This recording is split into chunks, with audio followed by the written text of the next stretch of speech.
Assalamualaikum warahmatullahi wabarakatuh. Perkenalkan, saya Nurul Nafitasari, NIM 373. Di sini saya akan menjelaskan hasil observasi saya yang berjudul yaitu Analisis Perusahaan Jasa PT Maxim. Yang pertama, saya akan menjelaskan mengenai latar belakang dari PT Maxim.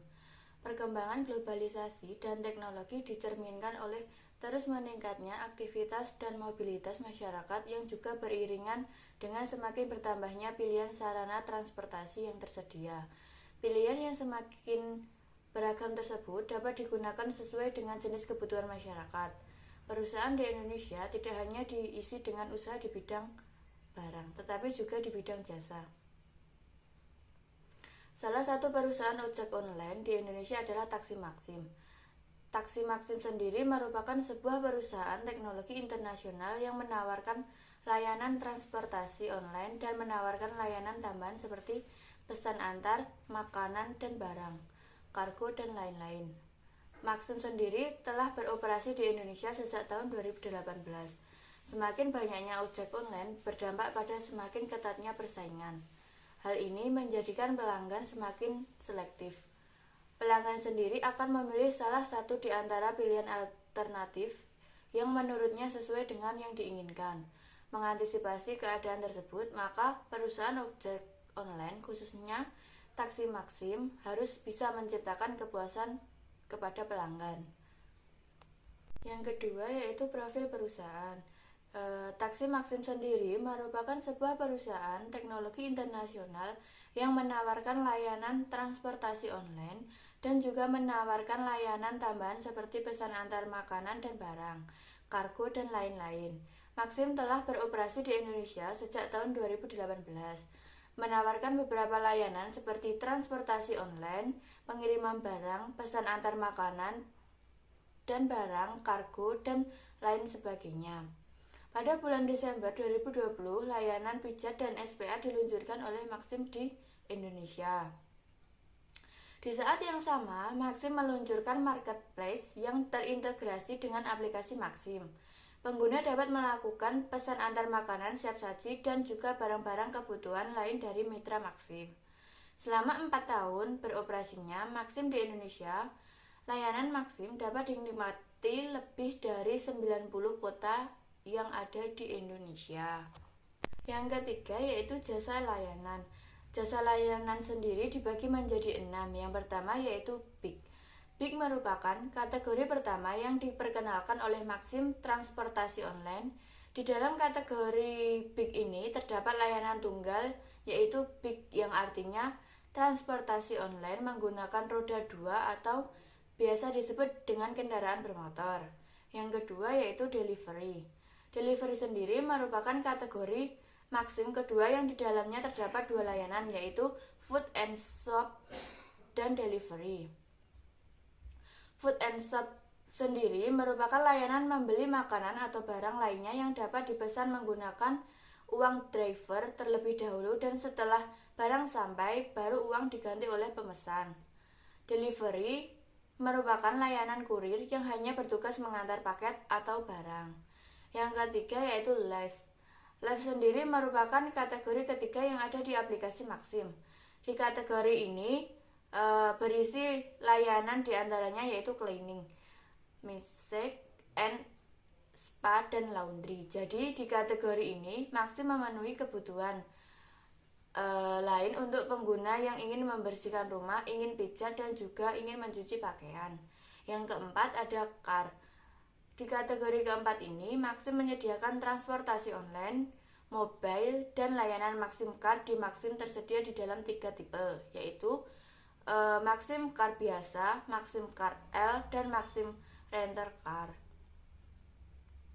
Jadi, kalian bisa pilih salah satu. Jika membutuhkan mobil tidak lebih dari 4 penumpang, kalian bisa menggunakan Maxim Car biasa. Jika lebih dari 4 penumpang, bisa pesan Maxim Car L, dan jika ingin rental mobil bisa gunakan layanan Maxim Rental Car. Yang kelima yaitu kargo. Kategori selanjutnya yaitu kargo. Di sini Maxim menyediakan layanan kargo atau antar barang berkapasitas besar. Jika kalian membutuhkan kendaraan untuk angkat barang, bisa pesan Maxim Kargo. Kebutuhan pindahan rumah dan lain sebagainya. Dan kalian juga bisa memberi pilihan kendaraan mobil yang berbagai tipe, bisa mobil truk atau mobil barang jenis lainnya. Yang keenam yaitu layanan lain. Di kategori terakhir ada layanan penderekan kendaraan dan layanan jumbar atau menghidupkan mesin kendaraan mobil yang macet di jalan. Layanan ini paling istimewa karena hanya tersedia di aplikasi Maxim saja. Yang keempat yaitu analisis lingkungan pemasaran. Di sini dibagi menjadi dua. Yang pertama yaitu lingkungan internal dan yang kedua yaitu lingkungan eksternal. Lingkungan internal sendiri dibagi lagi menjadi dua. Yang pertama yaitu pendekatan fungsional. Pendekatan fungsional sendiri di sini merupakan pengkategorian analisis internal sering diarahkan pada pasar dan pemasaran, kondisi keuangan dan akunting, sumber daya manusia dan struktur organisasi dan manajemen. Yang kedua ada pendekatan rantai nilai. Di sini merupakan analisis dengan pendekatan rantai nilai yang didasarkan pada serangkaian kegiatan yang berurutan dari sekumpulan aktivitas nilai yang dilaksanakan untuk mendesain, memproduksi, memasarkan, mengirimkan, serta mendukung produk dan jasa mereka pada perusahaan yang terdiri dari satu SBU saja.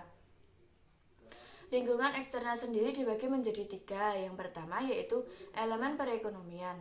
Perusahaan perlu memperhatikan sejauh mana perekonomian dapat mempengaruhi perusahaan. Yang kedua ada elemen politik dan legal situasi politik.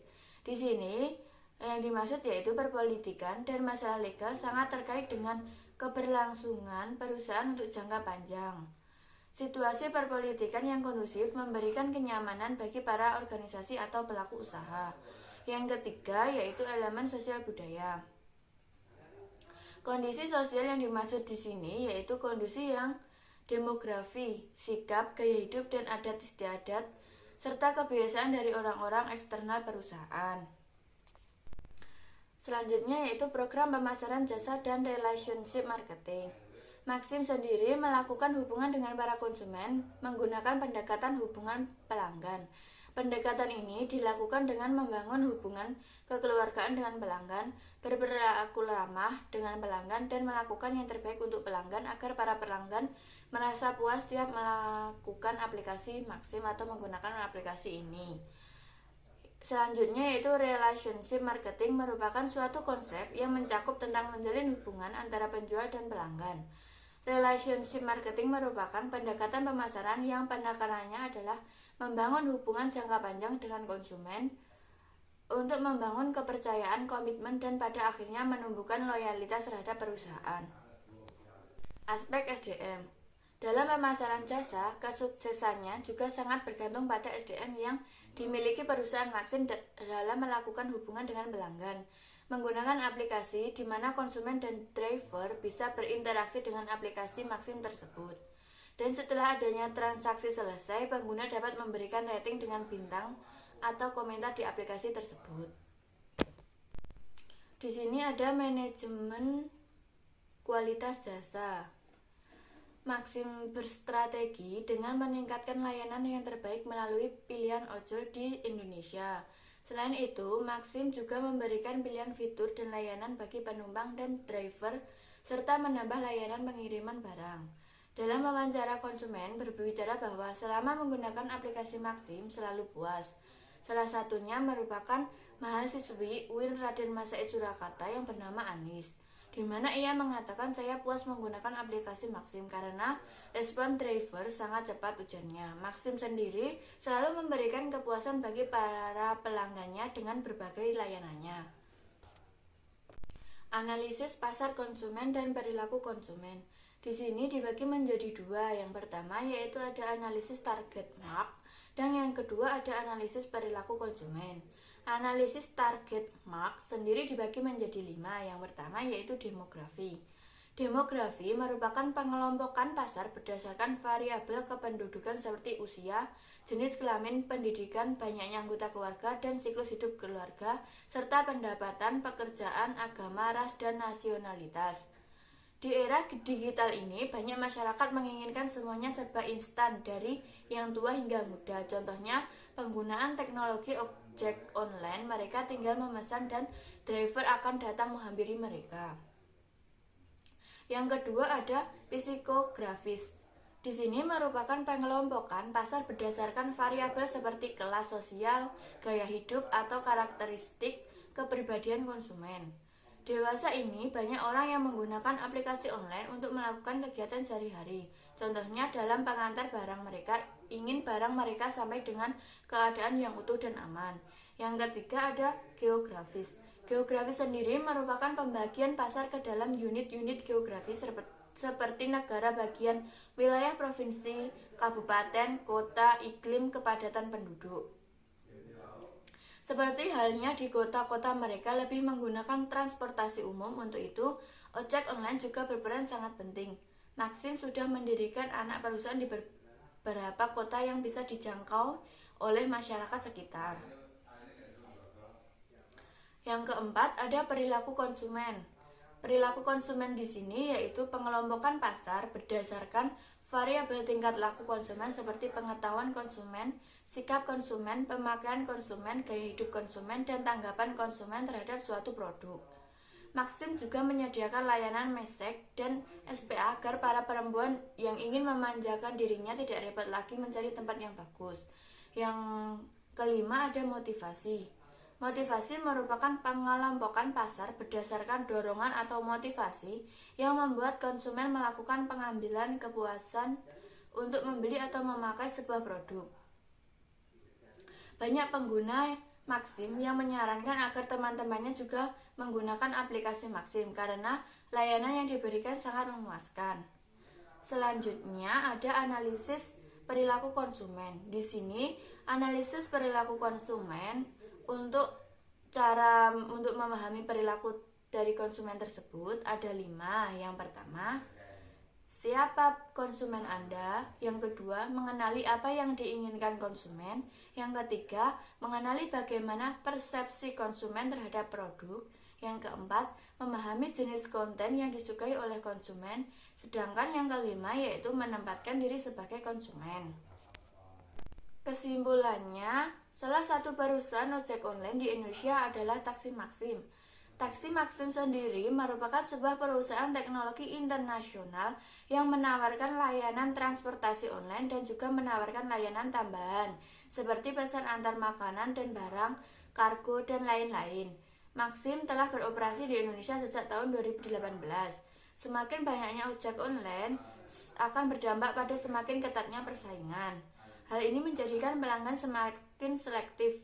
Pelanggan sendiri akan memilih salah satu di antara pilihan alternatif yang menurutnya sesuai dengan yang diinginkan. Mengantisipasi keadaan tersebut, maka perusahaan ojek online, khususnya Taksi Maxim, harus bisa menciptakan kepuasan pelanggan. Sekian dan terima kasih presentasi dari saya. Apabila ada salah kata, saya mohon maaf. Wassalamualaikum warahmatullahi wabarakatuh.